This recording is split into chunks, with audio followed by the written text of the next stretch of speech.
Tanya Tabuki Herrera. I'm the project manager for the Hemphill project. Doug, you want to introduce yourself? You need to unmute yourself. Yeah, this is Doug Roderick. I'm the engineering manager at ID. Dave, you want to go ahead and introduce yourself? Hi, this is Dave Thomas. I am a senior fisheries biologist and project manager with ECORP Consulting, and we are doing, well, we completed the CEQA document last year, and now we are doing the permitting for the project. Courtney? Hi, I'm Courtney Owen, senior biologist with ECORP, helping out with permitting with Dave. And then John. Yeah, my name's John Burgi, and I'm the project manager working on this from the engineering side. Work for McMillen Jacobs, and yeah, we're just working on doing the engineering piece. Great. So the intent of this meeting is to review the 50% plan set that you should have seen on our website and solicit comments from you. We are asking that all comments be submitted to us either verbally here in the meeting or in writing by the 3rd of this week. And we would appreciate everybody completing that timeline quickly, because that way we can move on to our next step, is incorporating those comments, developing a permitting document. We're trying to move towards the 90% in a timely manner so that we can still meet our goal of constructing this summer. So with that, John, I'll go ahead and turn it over to you, and you can walk us through the 50 or the 50 plus design. Yeah, so again, I'm John Burgi. Turn on my camera for a little bit just so you can see I'm here. We're all doing this funky working out of our houses these days, but with the wonders of Zoom, we can all still have meetings like this, which is interesting and just a little odd, I think. So yeah, kind of what we'll do is we'll walk through the 50% plans that are kind of what you guys have seen. Tanya kind of hinted at this just a little bit, that are, you know, we've been trying to hit really tight timelines in these 50% plans. Probably 50% was optimistic, that they're probably a little bit less than that. And so, you know, since a week or two ago when we put those plans out, things have continued to change. And so I'll walk through the 50% plans, but then also try to share with you kind of some of our thinking has changed, and different things we're looking at in different directions that we might be going on some specific things. So that might get just a little confusing, but hopefully it'll make sense as we walk through it. Super, so I'll go ahead and work on sharing the screen here so we've got something to look at except for me and people's names. Okay, so I think we should be looking at the plan set here at the construction drawings. And I'll just walk through some of these things. Some of these sheets just really aren't very interesting at this point, and so we'll go through them quickly. And then other ones we're going to spend a whole lot of time on. And probably as we go through, what I'll do is, as we talk about the kind of the fish passage, the rough and channel piece of the project, I might pause and then have a chance for people to ask some questions if you'd like. And then we'll talk about the fish screening piece, and we can have another chance to pause and ask some questions about those, because I think those are primarily, you know, those are kind of the pieces that are most interesting here. So yeah, just walking through just sheets on the general beginning sheets. This sheet here, the second sheet kind of shows the kind of the plan sheets that we plan to be producing in the future, and then just has like a little yes by the ones that we are part of this plan set. So that just gives an idea of some of the other pieces that will be coming along as we move forward through 90% and onto the 100% bid set. Abbreviations, symbols, just kind of an overview, shows where some of the survey control is. This one we might pause at. This is a kind of an access and areas of impact. And so this is a map that we're still working on, identifying just what these areas of impact will look like, and what will be temporary impacts, what will be permanent, where will be contractor staging areas, and those sort of pieces. So yeah, this is just kind of a work in progress here on this one as we further define those things. We're gonna, well, just I guess quickly here, this is a sheet that we often have in to kind of just show hydraulic profile, because on these hydraulic projects, that's an important thing. And so this one's just looking at this roughened channel, looking at the kind of approximate water surface elevations at the 95% and the 5% of recurrence or flows that we see, just to see how that would be different. Looking at this 4% roughened channel that would be about 164 feet long. We have some of our flow criteria over here of just kind of what we use to help guide us as we design. This fish screen piece of this, we're looking at a cone screen, and again, just showing kind of this is the typical or the low water surface elevation, a water surface elevation where it's higher than that 95% of the time. And then just showing in the canal for Hemphill Canal, kind of what some of those water surface elevations are. As the flow goes through there. We'll have erosion control, sediment control sheets that will just be kind of general. This map shows where some of those erosion control features will go and how they'll be used. There's a lot of general notes there to help the contractor know what's to be expected, what's required, and how to proceed. We usually do these demolitions to give the contractor an idea of just what's being demolished in this project and what they can expect for those things. So this one's just showing that this existing structure of the existing concrete structure where the stop logs go, this kind of grouted riprap downstream and on the banks will all be pulled out, and then and those will be the pieces will be replaced here as we move on. But this is the existing head gate or the headworks for the Hemphill Canal, so that'll be removed. The pipeline that goes from the head gate back into the canal, that pipeline will be removed and replaced. And then there's a little gauging station in Hemphill Canal. So that piece will be taken out, and this structure here will be taken out as well, because that'll be replaced with a different way to measure water in the canal. Okay, so as we look at this roughened channel, yeah, this has changed. So as I mentioned before, this will be about a 4% slope that's going down. You can see that here in the profile, the slope heading downstream. There's some of the features of this is in this version of the plan, we had a low flow channel that's a triangular channel that's about a foot deep and 2 feet wide on the, 4 feet wide on the top. And that would be really to kind of focus that low flows and make sure we can maintain at least a foot of depth for upstream fish passage is one of the criteria that we work within. So there'd be that low flow channel that would go down through there.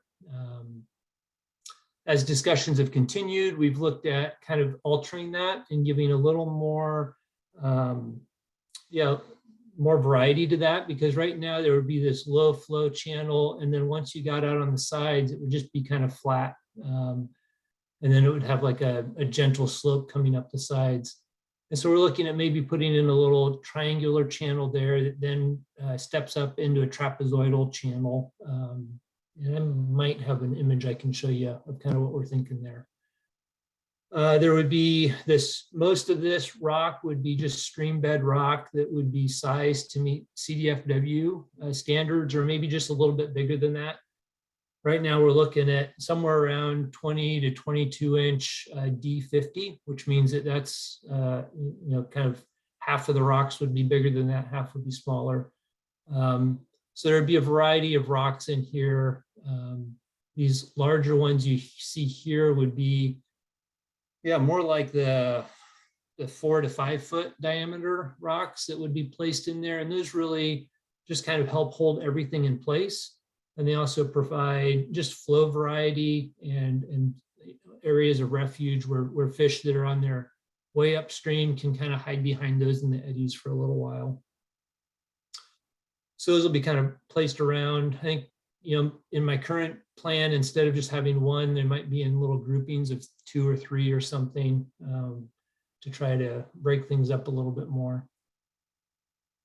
And then there'd be like a scour pool down here. We're kind of, I don't know if it's really a scour pool or just a transition from this slope that's coming down and this cross section here, just transitioning into the natural stream bed that's downstream of that to try to, to minimize and eliminate erosion there, so that we're still kind of defining that piece. Maybe I'll jump a little bit here to some sections. So like I was talking, this is what the cross section of that would look like. In this section, it's expanded vertically, so it would be a lot wider if it was 1-to-1. But you can see there's this little triangular piece at the bottom, and then it goes on to these side slopes to see. And you can kind of see there where it would just be flat. So, the concern here is, this channel here fills up with about 10 CFS, something like that. So then once you get to 15 CFS flowing in the ravine, it would just be, that water would just be spread out really wide. And so it just kind of look a little weird. The reason we did that initially is part of removing the structure and putting something else in is we still need to be able to deliver water to Nevada Irrigation District, to the Hemphill Canal. And so we need to try to kind of stack up that water. We won't have those stop logs to stop it all up. So we're trying to find ways to kind of focus the water, which will then, to narrow it, which then makes it deeper. So if we do other geometries out here, it kind of either it lowers that water surface elevation or it makes it more difficult to get flood water through. And so we're trying to find that balance between making sure Hemphill Canal can stay complete and get the water that it needs, but at the same time, we're not raising the 100-year flood elevation. So that's one of the analyses. It's ongoing kind of as we speak. So maybe that's a chance to just take a quick, let me take a breath and see if are there specific questions about this, about the roughen channel, how it functions, how it works, what we're thinking about it.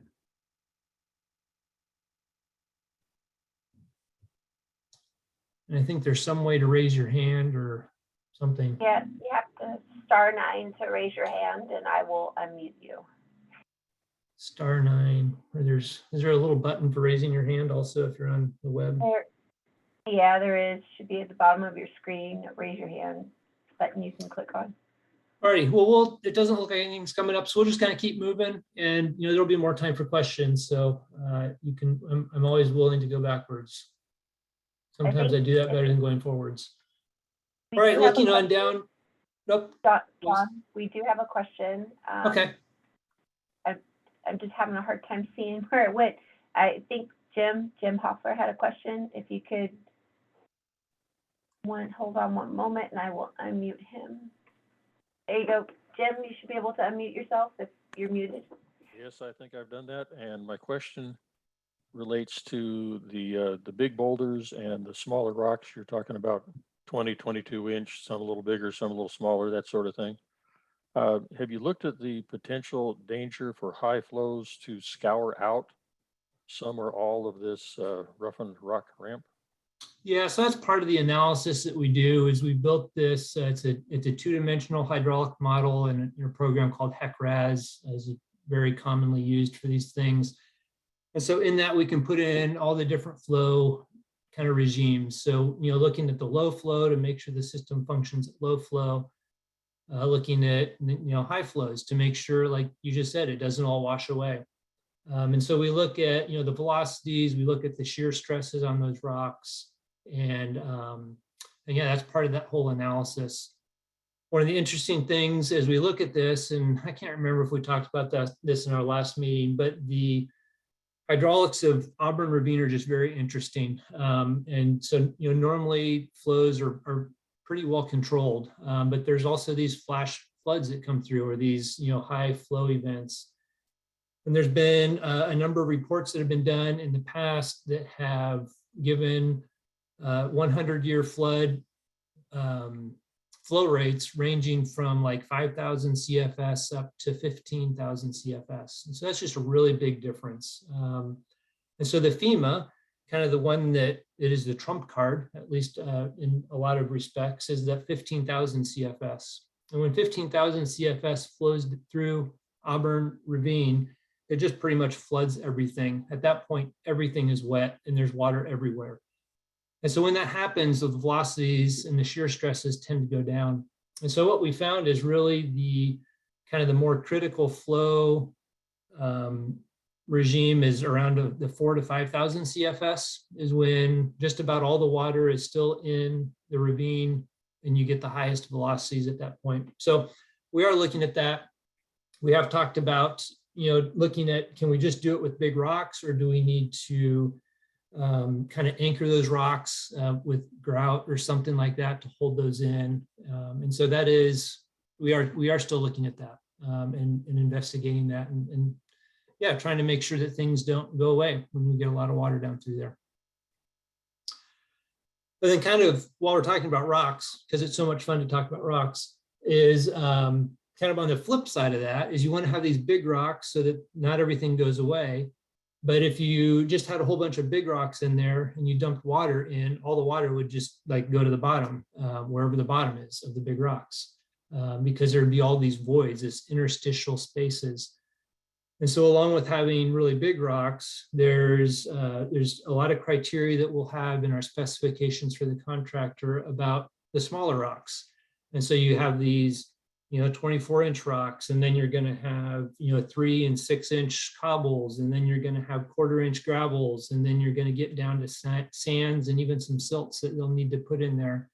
And so all of that really tries to redevelop this as not just looking like some big old like dump load of riprap, but it looks like a much, that's the sort of thing you see in a stream bed, where you've got some big rocks, you've got smaller cobbles, and then you've got the little fines. And then, so yeah, we try to define all that and really explain to the contractor how to build that so that, so you have a good mix of all those things. Does that kind of answer your question, James, in way more words than you wanted? Yes, thank you very much.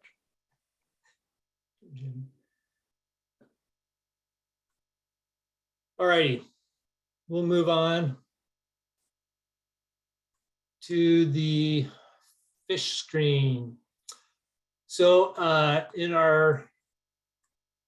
originally when we started working on this, we were looking at a horizontal fish screen that was going to go back here in the canal.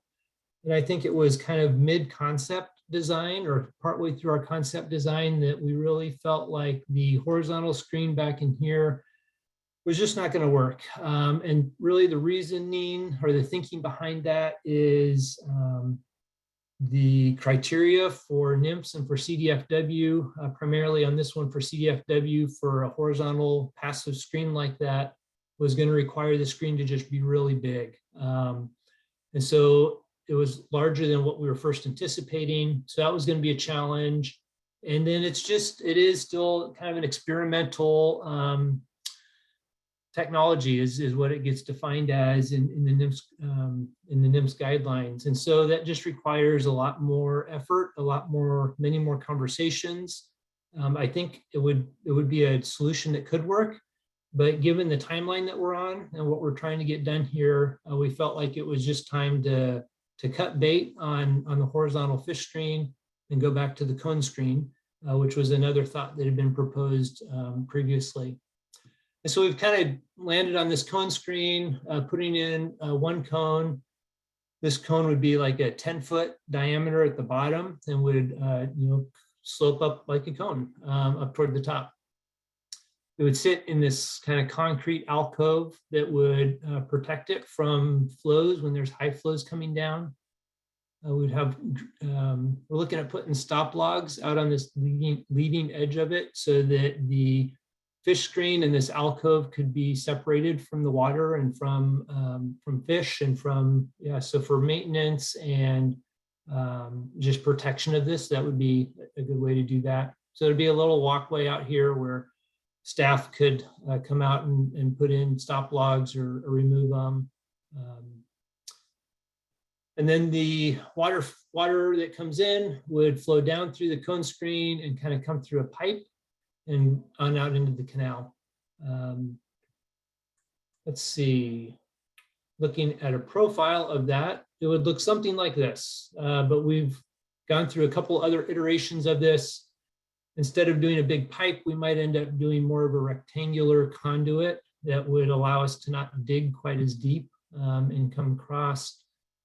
We've looked at, I mentioned we're going to be losing our flow measurements as part of that demolition process. That's what this piece right here is in the canal bottom, is like a little ramp flume or a little, just a little concrete flume. So that'll be taken out, and actually it looks like in this version, we don't even have this line. This is awful. So the new canal bottom would look something like this, where that red line is. And so all of this material would be removed. So that existing gauge would be removed. So we've looked at different options for how to measure flow. There's options that we could put on this pipe to measure it there. There's some concerns of sediment, of how that would affect it. There's options of other things we could put in the canal that would do like an acoustic Doppler water measurement, both the depth and the velocity to get the flow. There's other ideas of what we could do. There's a special kind of gate that's made that measures flow as it's going through the gate, through the slide gate. So that's one of the concerns we're still working on and processing through. Yeah, I don't know. I think that's, I guess, are the questions on the fish screen? Or I guess let me talk about one other thing that's on here that's changed. So one of our thoughts, concerns was if sediment would collect in this little alcove, because we have it set up as kind of a little low spot. And so will that collect sediment? And so one thought that we had was to put in this, I show it here as a 6-inch, basically a sediment sluice pipe, that we could open up this pipe and just kind of sluice the sediment out. As we've talked to CDFW and NIMS kind of moving forward, we've decided that probably this isn't the best bet. That it's, yeah, it would just cause more trouble. It's more infrastructure to put in. We have to chase quite a ways downstream to get the slope to work. How do we make sure when we open it, we aren't sucking fish in there? And then how do we design this to meet the NIMS and CDFW criteria for fish bypass? And so that's just, ends up being a lot. So right now the plan is if sediment collects in there, since we've got the stop logs, it could be part of just normal maintenance where NID staff can jump in there and shovel it out and take care of it that way. And then just kind of a new one for the NID folks and for everybody is, as we've been thinking about this, is we kind of had this the sill that was in this alcove. And I initially put that in there before we had our updated survey, when I thought that the ground surface did something more like this. But now that the ground surface, we see what it does, we're really questioning why we even have this sill. And so it might be that we take this sill out, we would still have the ability to put in stop logs, but without that sill, it would allow water and sediment and fish to move through that alcove a little cleaner. So then in operation, it might be that you would put in stop logs, a stop log or two here to raise that up like a foot just for protection. And you might put in stop logs in this section to raise it up so it'd be like that sill. But then you'd have an open section that would just flow open. And so if water, sediment, fish, whatever came down in here, there would be a nice easy way for it to get out. So that's kind of currently how we're thinking of dealing with the sediment that might collect around that cone screen. Then maybe I'll pause again and see if if that brought up any other questions or comments or thoughts.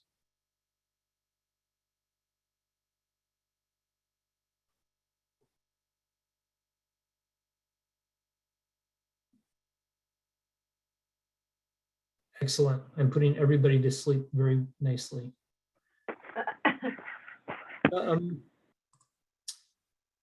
Kind of moving on, we start getting more into the structural stuff. At the 50%, we just don't go far into structural because things are still changing. And so we like to not have our structural engineers re-engineer everything many times. So this is just a really simple plan view of what that structure would look like. It really doesn't explain it very well, any more than what we talked about. So I think that's mostly where our plans are at. What I might pull up real quick here. So this is then my markups of things that we're changing. And I think I've got on here.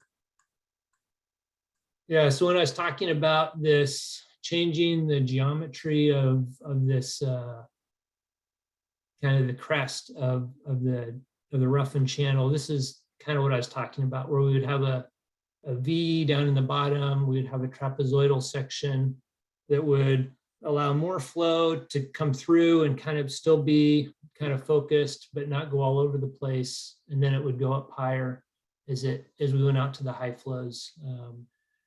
But you can see on this that in this setup, all this space right here where my little hand is then lost. And so when high flows come, if water can't flow through this area, it ends up just raising the water surface elevation. And so that's something we're trying to steer away from on the 100-year. I guess this also shows in this one, I don't think I mentioned it before, but there's a sheet pile wall kind of at the leading edge of this, the leading edge of the channel. So you can see it here. So there'd be like a sheet pile wall that would be in here that would really define that. It both protects the rocks, makes sure that they stay in there, but it also kind of forces the water up to the surface. And so then once it's up to the surface, we can keep it into the rocks and the little channels and stuff. Alrighty, so that's those are kind of the plans. A quick run through of the plans. We can do a quick run through of the hydraulic modeling report. As I mentioned, we've been developing a hydraulic model in HEC-RAS. I guess I'll jump through that a little bit more.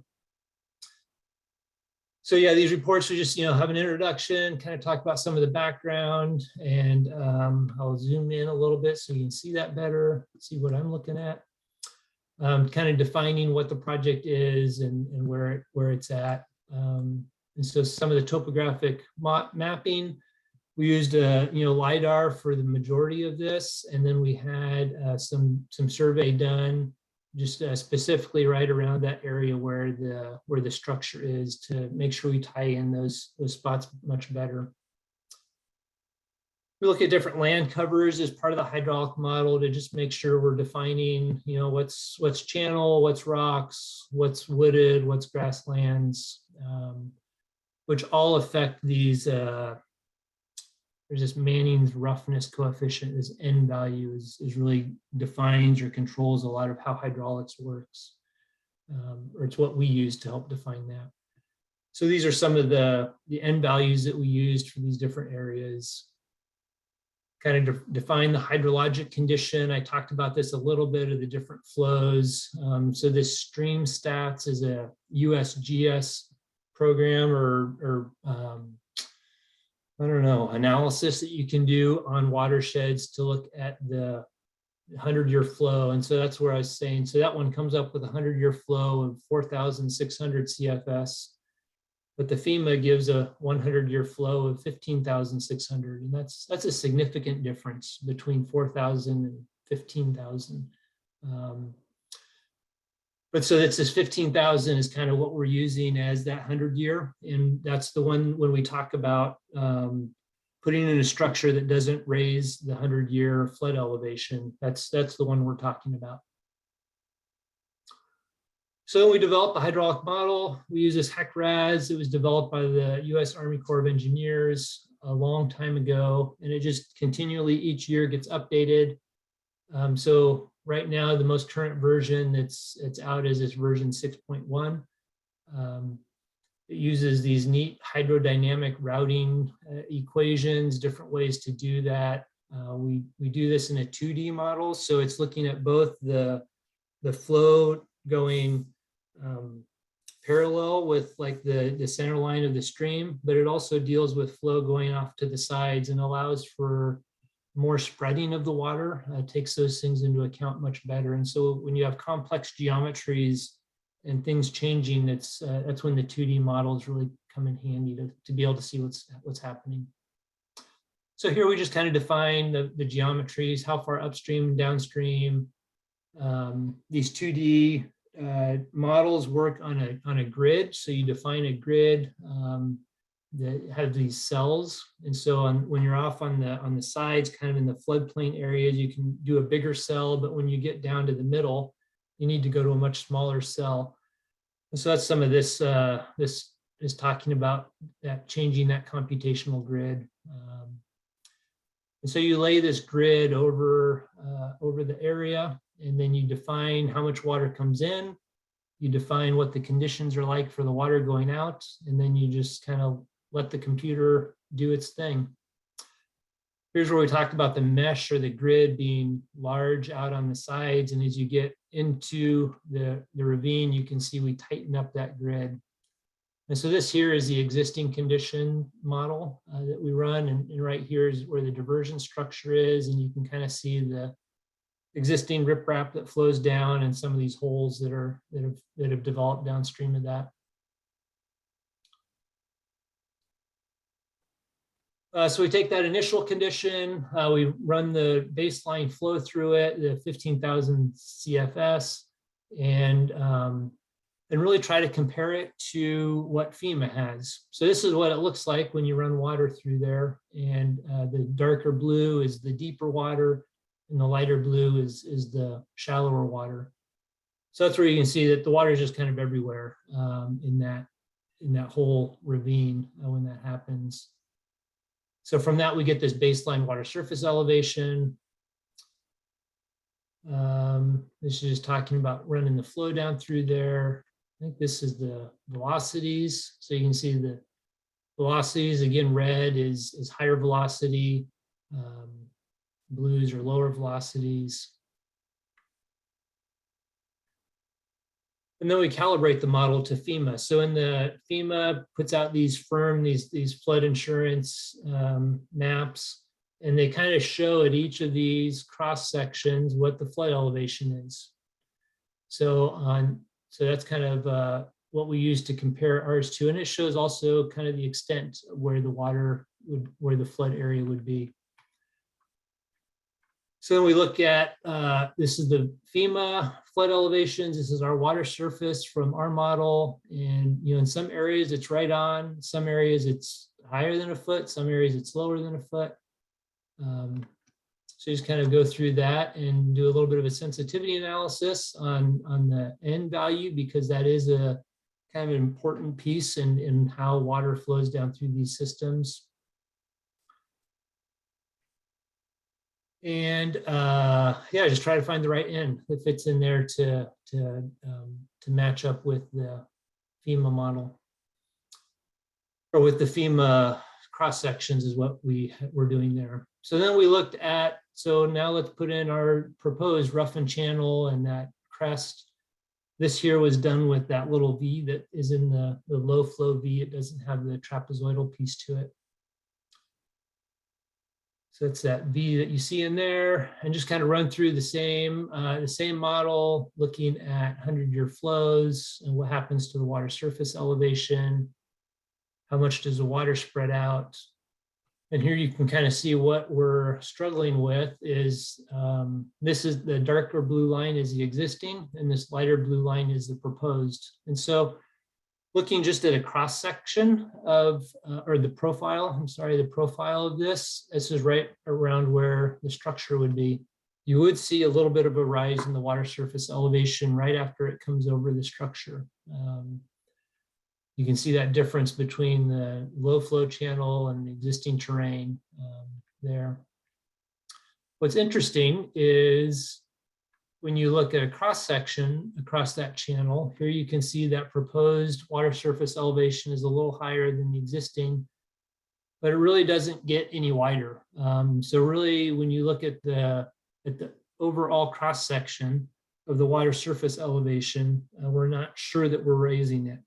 And so I say we're not sure we're raising it because right now we're using a 2D model and we're comparing a model that we have tried to get to match FEMA's model.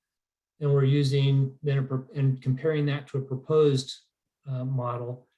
What we're waiting for right now is we'll be getting the actual model from FEMA that they ran to run their, to do their analysis. So when they come up with these maps that they create that have these cross sections, this is built on a 1D model because it's a much larger scale and they're not looking at this little structure that we have in here. So once we have this 1D model, we'll be able to change our cross section and use their same model and then compare it. And so that'll really be what will define or justify whether we're raising the water surface elevation or not. So that should be, we should be getting that model this week, and then we'll be moving forward with that. Okay, so that kind of defines all of those pieces. And then for us, for NID and for the, the 100-year flood is, that's nice and all, but what they care about is what does this really look like when we're trying to irrigate and run water through. And so we looked at different flow rates. What would the potential water surface elevation be based on the geometries we've got? And so these were really the numbers I used for putting those lines on the drawings that I had.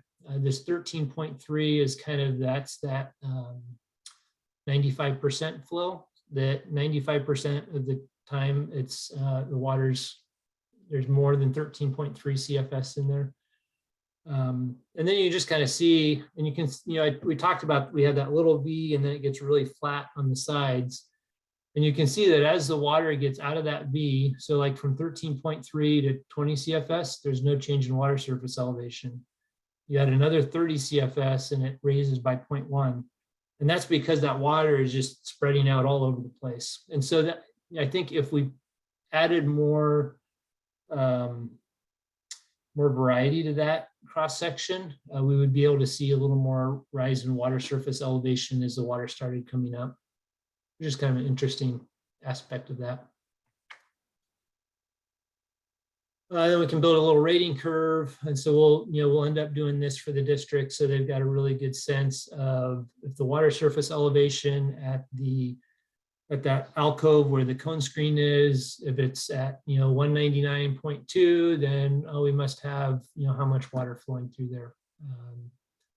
So that'll be helpful. So we talked a little bit about sediment transport. Initially, when studies were being done on this project, they were looking at removing that whole structure completely, or maybe lowering it by 2 feet, and that was going to create a sediment issue. A sediment issue upstream because you would be eroding a lot of that sediment that's there, and the bank stability issues that are upstream of the existing diversion would just get worse. And it would be a problem downstream because you'd be loading the whole downstream system with a bunch of sediment. And so as we looked at that, and as we really started moving toward a solution where we're not lowering the crest of the dam, really that solves a lot of those sediment issues. And so we will kind of hold the existing elevation, which won't allow a whole lot of sediment to move downstream. That will really help stabilize the banks upstream. If we're not going through this annual, I talked about this here, we're not going through this annual cycle of stopping up the water and raising the water surface elevation for half the year and then dropping the water surface elevation for half the year. What that does when we do that, historically what that's done is it's made it to where vegetation can't grow on the banks because it doesn't know where the water is going to be really. And so by moving to a more natural system like we're doing, we're going to be able to keep those banks much more kind of stabilized, and nature will grow, and trees will get planted, or will take root there, and we'll really be able to stabilize those banks, I think, much better. So that's really a lot of the sediment transport is really moving back toward a natural cycle, and allowing the stream and the vegetation to work the way it wants to.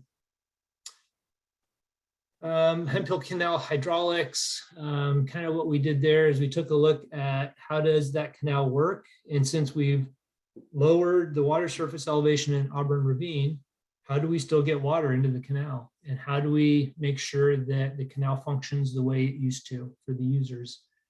And so we started at the first kind of hydraulic control to see if that was indeed the hydraulic control. And that first one is it's a culvert. It's about 800 feet downstream of the head gate. So it's the first culvert for the golf course down there. And that culvert, as we looked at it, it really is the controlling factor on upstream. And so it creates a backwater that's moving back toward Auburn Ravine. That backwater, in order to, at the flow rates that we're looking at, in order to get to normal flow in a canal like that, it would need like 2,700 feet. And so since that culvert's only 790 feet, what that means is just that we're controlled by backwater from the culvert. And so that kind of, that narrows down the kind of the scope of what we need to worry about in the canal, because then once the water's past that culvert, everything's going to work the way it always has worked in the past. So then that makes it important of what water surface elevation do we need at the head gate, or at the backside of this new fish stream, in order to get water to the culvert at the head that it needs. And so that's kind of the analysis we go through, work through all these things, looking both at we looked at a minimum of 3 CFS. We looked at kind of the normal operating of 6 CFS is kind of what's normal now. But then, as I think we've talked about before, NID has a water master plan that says they could go up as high as 18 CFS. So we want to try to look at all of those different flow regimes and see how that works. And so that's kind of what this analysis walked through. Really kind of the output of that is what goes into those hydraulic grade lines that I had in the plans. The roughened channel, just a little bit about that. I think we've talked about most of this. There'd be this little V that would be kind of the low flow V. I guess it's about 7 CFS is what we would need to keep a foot in there. So that's that 13.3, which is that 95% flow that we talked about.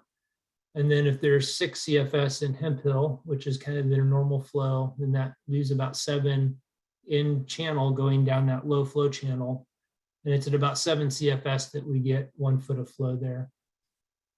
I talked about the rocks a little bit, this D50 of 22 inches, which is actually higher than what the CDFW sizing is. Because just as we look at other equations to try to make sure that we have stable rocks with water flowing over it, there's a number of equations, and I guess down toward the bottom of this report, we can jump down there. We have these calculation sheets. And so this is kind of the number of different equations that are used to calculate the size of riprap that's needed to maintain a stable channel. And so in this analysis, if we'll go up a couple pages, because all you wanted to do is look at spreadsheets on a PDF, right?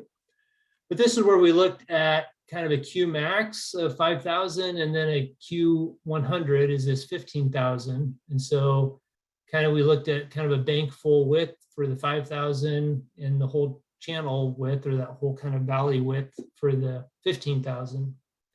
And so we get these small Q max. These are like, wow, I just lost the word. Great. They're just the, if you take the full width or you take the flow and divide it by the width. This is your, wow, I lost that word. That's terrible. Kind of like a 1 foot section width of stream flowing. So these are flows that we use in these equations to help identify the D50s or the D30s. So you go through all these equations, you get down to the bottom and you see that for the max, which is at 5,000, actually wants larger rock. These are D50 in feet than the 100-year. And so that's kind of the controlling factor. So the CDFW, kind of their max is 1 foot, but on some of these other equations, we get up to 2.4 feet for D50.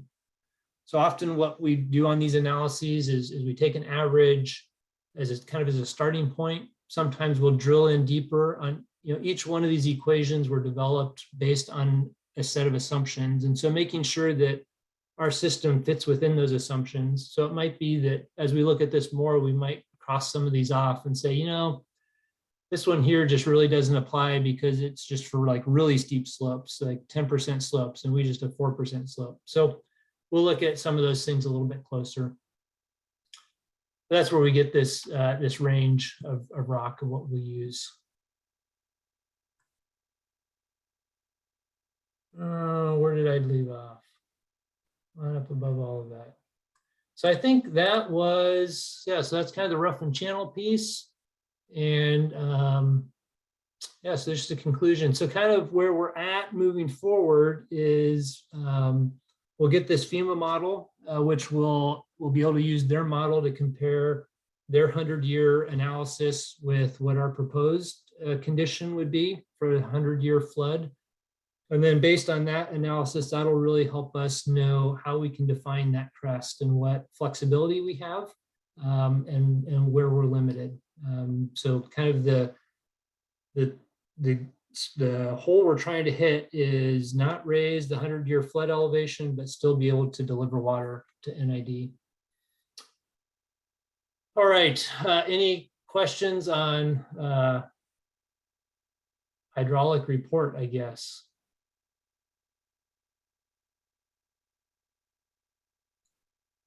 Jim's got a question. Hand, yeah. Go ahead, Jim, unmute yourself. Okay, so you mentioned anchoring the boulders. Mm-hmm. What type of anchoring technology are you thinking about?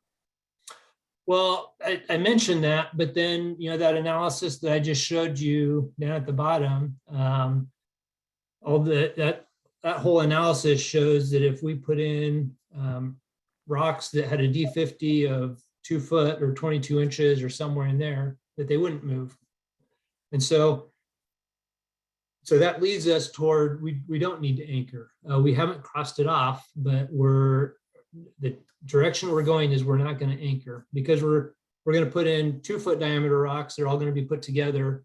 And then we're going to have some other larger ones that are like these 4 foot to 5 foot diameter rocks that are sunk like 60% down into the ground or something like that.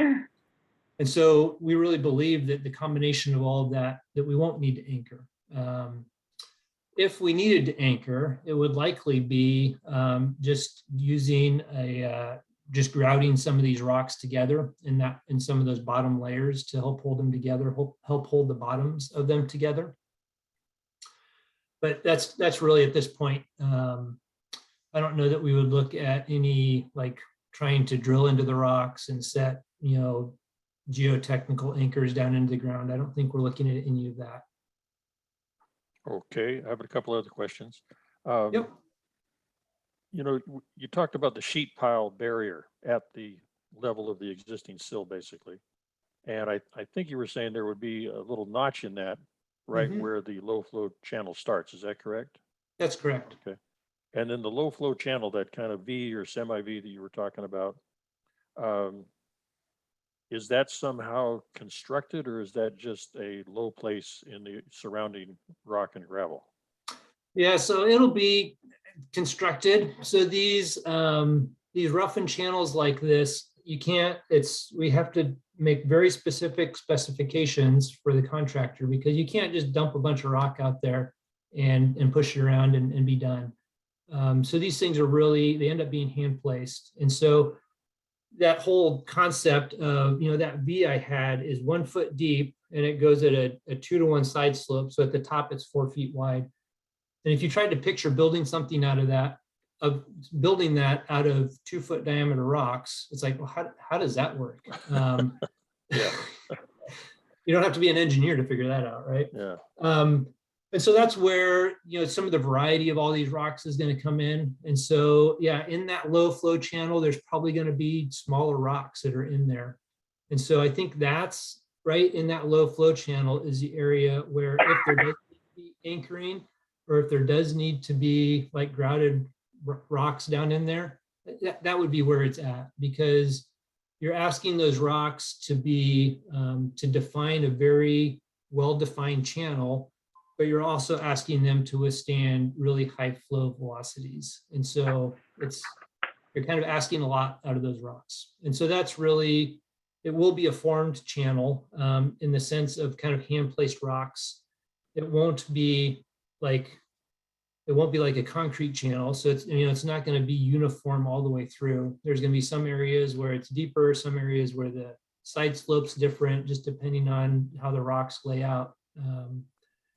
So that will be a challenge to build that little guy. Okay. But it's something that's been done. I mean, it's something that it gets done a lot. And so there are contractors that know how to do this. And there are systems where this type of a system or a layout has worked. Yeah, it takes some individual people have kind of a knack for that, of looking at the rocks, fitting them together, there's almost an art to it. Together. Yeah. Mm-hmm. Yeah. I've seen videos of guys that are good at building, rock walls. And when you're done, you've got something extremely stable and you're saying, wow, how did he do that? Right. Yeah. Yep. So next question on the sheet pile wall, what's to prevent a plunge pool from developing immediately downstream of the sheet pile? So the sheet pile, so you've got all these rocks immediately downstream of the sheet pile. So there's not really a drop off behind the sheet pile. The rocks will come right up to the back of the sheet pile and kind of right up to the top of the back of the sheet pile. Okay. All right. And then I think, and I don't show it in the plans there, but in front of the sheet pile, there will also be rocks that are kind of protecting, kind of transition sort of thing. But yeah, so there's not a drop off behind the sheet pile. Okay. And then my last water related question, in regard to the first part of the canal where it leaves the cone screen and heads out towards that culvert you were saying, that's the point of restriction, you might say, at the undercrossing under the golf course. What will be the changes to that? Will that be lowered all the way across, and what will be the new slope, that sort of thing? So I'll jump back to my plan. So yeah, as we leave, whatever cone screen outlet structure we have here, we will be lowering the canal. So this dotted line is the existing canal where it's at. And this red line is where we will end up at. And so that extends down to like station 300. So on the plan view, that's like down here. So it's just past that existing flume a little ways, that existing gauge station. And so that's really it's not very far down the canal that we'll be lowering it. And really all we're doing, okay. Go ahead. I was just saying, it looks like about 2 feet, the bottom will be about 2 feet lower than it is now. Yeah, it's maybe 1 foot, because I think those little dotted are 1 foot. Oh, okay. 96, 97, 98. Yeah, so it's like a foot and a half. Okay. Maybe, yeah, something like that. And essentially flat, horizontal as drawn, or? Essentially flat. It really doesn't matter. It could, honestly, this is always fun when I start drawing on calls. It could honestly go like this, and then it could come up and it could do this, and it could go back down. The water really doesn't care. Oops, I lost that line. The water doesn't care a whole lot because the water surface elevation for that setup is, maybe it does care through that a little bit. I don't have it drawn right here, but it seems like the water surface elevation was somewhere like in here, if I remember right. So the So yeah, the water just has to be able to get through there. But so what we'll do is the easiest thing to do is to just lay it in there flat and just kind of grade it out like that. Okay. And I have a non-water related, just a little thing I noticed on the work plan. Yes. The overhead shot that showed Virginia Town Road. There's pretty much Yes. a blind corner coming down Virginia Town Road, so just a word to the wise to maybe plan on having some traffic control out there when big things are moving in and out. Yes, yep. So if we're doing access through here, this corner is kind of a blind one, huh? Yeah. Yep. Actually Very coming good. both directions pretty much, but worse from the, coming from the east is worse. Mm-hmm. And, you know, it'll depend on the contractor. We try not, well, we can't define, you know, means and methods really has to be left up to the contractor. But our suspicion is a lot of, I mean, the much larger staging area is down here to the south. And so this south access is likely might get used more, I guess. I don't know. Oh, It's okay. a little farther from the pavement or whatever. You have to go through that development. But this is kind of a larger layout area. But either way, I'll take a note of that to just make sure that they're doing traffic control, which they need to do anyways. And I do have one more hydrologic type question. You bet. There was a mention a while back, this is a few months ago, of the idea of maybe still considering having concrete weirs in steps going down from the sill, kind of like the Lincoln gauging station. Mhm. Is that a design alternative that might still come up as you continue your analysis? I think we've kind of left that alternative. Yeah, I mean, there would be nothing wrong with that alternative. It would just be, yeah, a different one than this. I think they're basically two different ways to do the same thing. Yeah, Any that really hasn't come downside, up again. any downside from a cost or timeline perspective? You know, that's what I feel like it's a downside for timeline, that creating all those concrete weirs would take longer. Either way, you have to place rocks. So even if you do the concrete weirs, if you're going to do it right, you really need to be really thoughtful about where your rocks go. So that's still going to take longer. I think that, you know, definitely arguably you have a more stable system with all that concrete out there. Or you could do the same thing with sheet piles. You could drive sheet piles down in there and do it that way. And so you'd have, if you had those going across every 20 or 50 feet or whatever, you know, clearly that's a more stable, you've got more structure in the ground. But I would think it would cost more. I think it would take longer than what this will do. Okay, thank you. Yeah.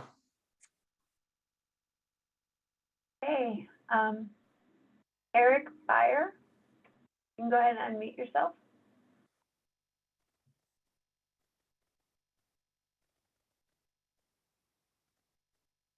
We can't hear you yet, Eric, if you're talking. I think you have to unmute yourself also. There you go. Sorry, I did not have a question. I must have accidentally hit the hand. Oh, okay, no worries. But now you're on the spot. You have to come up with a question. It all looks good so far. Okay, well. Thank you.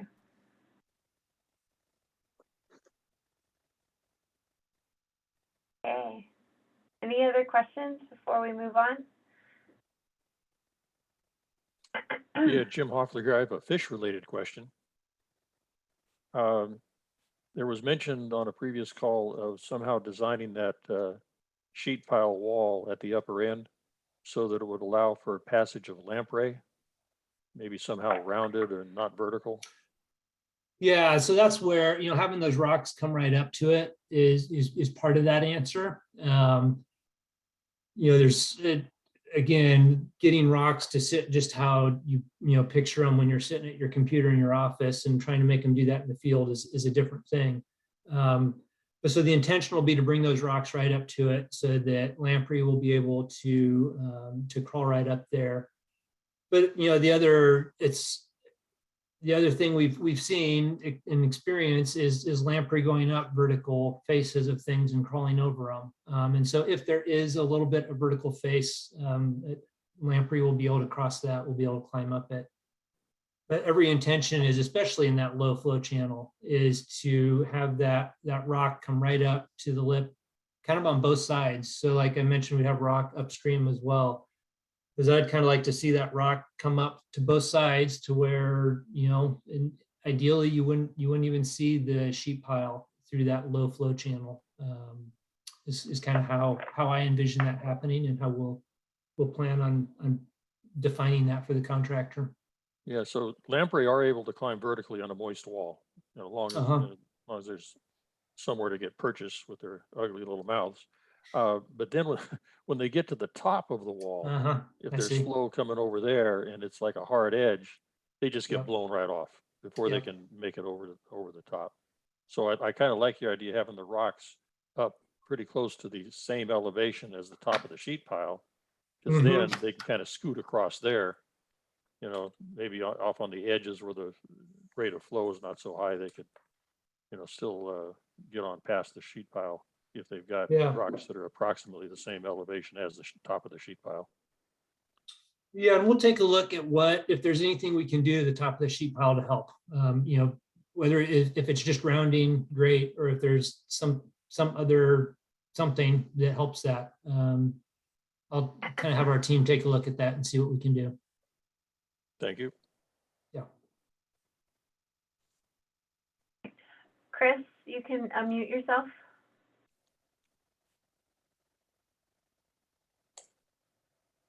Are we all good? Can you hear me? Yep. Yes. So I just wanted to clarify, it sounds like the previous proposed fish screen is going to be replaced by a cone screen. Is that accurate? Yeah, so like the previous being the horizontal screen.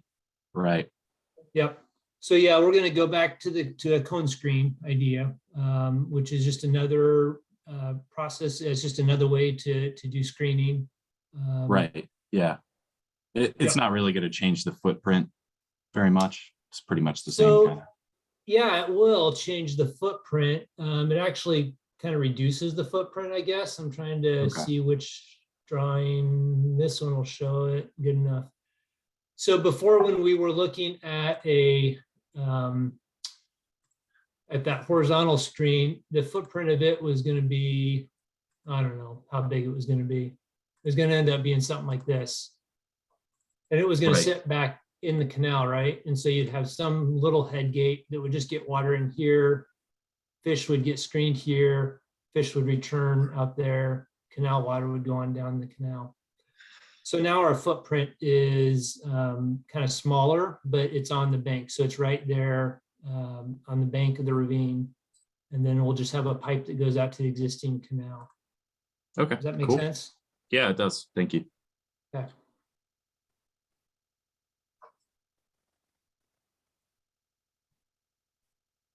Hello, Jim Hoffler again with another hydroelectric type question. I saw those figures for the sort of irrigation season flows, and also the FEMA figure for 100-year and the other calculation for 100-year. You got a lot of spread there between what some folks think it can be and so forth. What we've actually seen over the last 10 years along Auburn Ravine is that almost every year, you'll get a period of time where you'll have 2 or 3 inches of rain in 2 or 3 days in the Auburn area. And what that does at the Lincoln Gauging Station is it takes the level up to easily about 600 CFS at the Lincoln Gauging Station, which is a pretty good indicator of what goes on at Hemphill, because it's not that far downstream and there's not a lot of inflow between Hemphill and the Lincoln Gauging Station. Right. So does your design take that into account for durability in terms of you know, keeping everything intact the way it should be, and make it survivable year after year so that you'll still have good fish passage and good water delivery? Yeah, so that, I mean, yeah, that 600 sits in that span of what we take a look at and what we, you know, kind of see where the worst case scenarios are. And once we have kind of a hydraulic model that that we know works for getting water into the canal and works for whatever we're doing with the 100-year flow, then we'll kind of go through, each, different flow rate and kind of look at what's happening and what sort of velocities are happening to make sure that there's not, some magic flow in there where the water does something really weird. And so like you saw in that hydraulic report, I had that table with those different flow rates.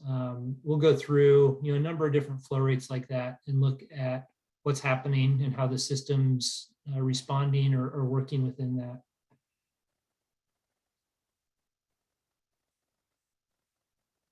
Thank you.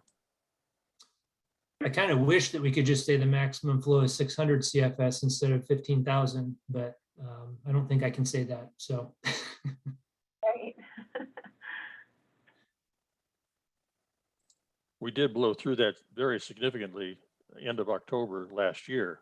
where Yeah, We had, once the Lincoln gauging station is actually overtopped by 2 or 3 feet of water, you're not measuring things anymore. right. But, it had to be maybe 1200 CFS at that time. Because it only measures up to 200, doesn't it? Well, NID has it set up to basically be a good measure of irrigation season flows. Yeah, yep, So their discharge table and all that, it's very reliable. They've done all the math, they've done all the measurements up to 200 CFS. They've actually got the yardstick on the wall there that goes up higher than Oh. that. okay. And one of our volunteers, who's a bit of a mathematician, Uh-huh. took the discharge table formula and extrapolated that up to the top of the gauge, and in fact, the top of the wing wall, right? Okay, Which, is not exactly accurate because like you said, water starts to Right. stack up. It's not always Yep. going as fast as you think it might be. But based on that, we can pretty confidently say that, we were at least in the 1000 CFS range this last Nice. fall. Yeah. okay, well, that's good to know. Yeah, I kind of wondered when you guys had that huge storm, it's one of those things as an engineer, I'm, sitting here in my house up in Oregon, I'm like, man, you guys are getting all that rain. I want to be down there on the bank and watch what's happening. Yeah, the banks were a little dangerous for I a few bet. days. I Yeah. bet. Definitely. Okay. thank Good. you. Any other questions? It seems like, Lawrence, did you have your hand up at one point there? I thought I saw another hand at one point. Maybe not. Yep. Go ahead and unmute yourself, Lauren. All right. Can you hear me okay? Yep. Okay, yeah, no, I was just curious, after it's all said and done, are there any provisions for monitoring the amount of the numbers of fish, salmon, steelhead, lamprey that will be going through the dam and using the new fish ladder? Just curious.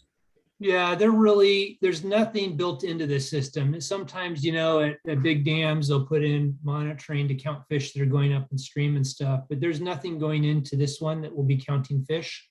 So I think we'll just be depending on, folks like the Friends of Auburn Ravine and CDFW. I'm sure we'll kind of continue to do fish counts and see where fish are showing up and how they're using the system. So I think that'll be kind of what is the proof in the pudding, I guess. Okay. All righty. Well, volunteers are standing by and we're all excited about this project. So thank you very much. That's Good. great. Thank you, Lawrence. That's good to hear, because just to tack on a little bit to what John said, it's part of the grant money that we're going to be receiving from the Wildlife Commission.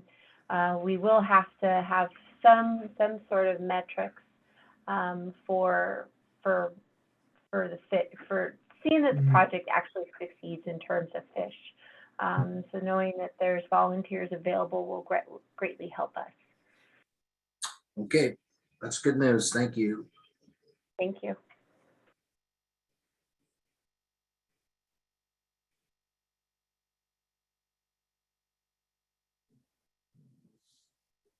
Okay, do we have any other questions?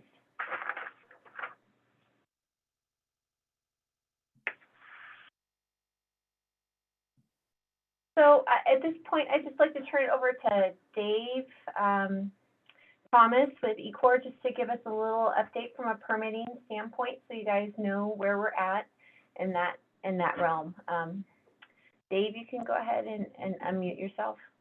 Okay, thanks, Tanya. Yeah, so as I mentioned, I'm with ECORP Consulting. We were contracted last, or I guess a couple of years ago, to do the CEQA assessment, and we finalized our environmental impact report in July of last year. And so now we are moving forward with the environmental permitting for the project. And the project is being mostly permitted through the Placer County Conservation Plan. I'm sure probably most of you have probably heard of this. It's a plan that's administered at both the federal and state levels. It's what's called a habitat conservation plan at the federal level, which basically streamlines the permitting process for the Endangered Species Act. And at the state level, it's what's called a Natural Community Conservation Plan, or an NCCP, which is a bit broader and usually implemented more on a regional basis and is really designed to protect and manage natural communities, but also provides coverage under the California Endangered Species Act. So NID is getting their authorization to permit this as what's called a participating special entity under the PCCP. And what this will do is it'll streamline the process to get permits for Clean Water Act and Endangered Species Act coverage. Under the Clean Water Act, this will provide coverage under Section 404 for fill of wetlands or loss of wetlands. Also, Section 401, which is for water quality impacts during construction and operation of the project. And then it also provides Endangered Species Act coverage for species listed under both National Marine Fisheries Service and the U.S. Fish and Wildlife Services jurisdictions. And in this case, the particular species of concern are fall run Chinook salmon and Central Valley steelhead, both of which occur in the creek. And this is the reach that we're looking at here is designated critical habitat for Central Valley steelhead. So this permit application will provide coverage for all of that, and also cover cultural resources. So in addition to the PCCP application, which we're currently working with the county on, and all the state and federal agencies, we also are preparing a California Department of Fish and Wildlife Section 1602 Lake and Streambed Alteration Agreement. That's a separate process from the PCCP, and that is for impacts to the stream bed and the riparian corridor. We're working on a tree impact analysis. That's for compliance with the Placer County tree ordinance. And we prepared a cultural resources evaluation as part of our CEQA process. And so we have one other step to complete with that for coverage under the National Historic Preservation Act. And that's called a finding of effects. So we're working right now in parallel with John and his crew to identify what the different impacts are. And so we can get these, any kind of impacts covered under the permits, either through avoidance or minimization or through mitigation. And we are currently on track. All the resource agencies have been pretty energized by this project. This project is actually identified in the PCCP as a high priority restoration action. So there are, a lot of people involved and a lot of agencies, and a lot of excitement, enthusiasm for getting this permitted and in time to get it constructed this year.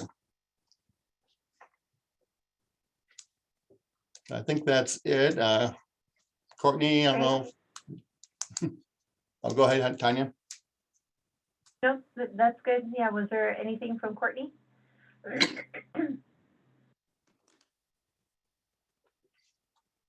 Oh, she might not have access to the mic. Try that again. How about now? Yep, there it is. No, Dave, I Okay. think you did a really good job of the broad overview of all of the entities that need to be going through to get this project permitted, which is a great project. And so I'm glad to hear everyone's excited about it. That's really cool. Okay.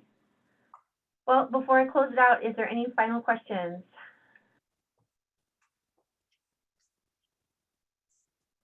Okay, so our next step here, if there's anything additional comments that you have that you didn't make during the meeting, please feel free to email them to me. We would appreciate the comments in by the 3rd. I realize it's only a couple days away, but that'll help us keep on our schedule here so we can move on to our next steps. We're developing supportive information for the permits for ECORP, so basically a permit package. Anything that we have ready for public viewing we'll continue to put on our website, and you should be receiving email blasts to that. We're going to continue to work with the agencies and move in a forward direction here towards our 90%. Our goal is still to get a bid package out in March with construction this summer for the fish passage portion of it, and any canal improvements we'll do during the non-irrigation season this year, perhaps extending into next year. So that would be fall of this year through spring of next year. Okay, so with that, keep your eyes on our website for any updates. We will work to hopefully get this up on the web by the middle of next week, if you want to view the presentation again. And if you have any additional questions or concerns, like I said, feel free to email me or give me a call. Thank you, everybody. Okay, thank you very much. All right, thank you all.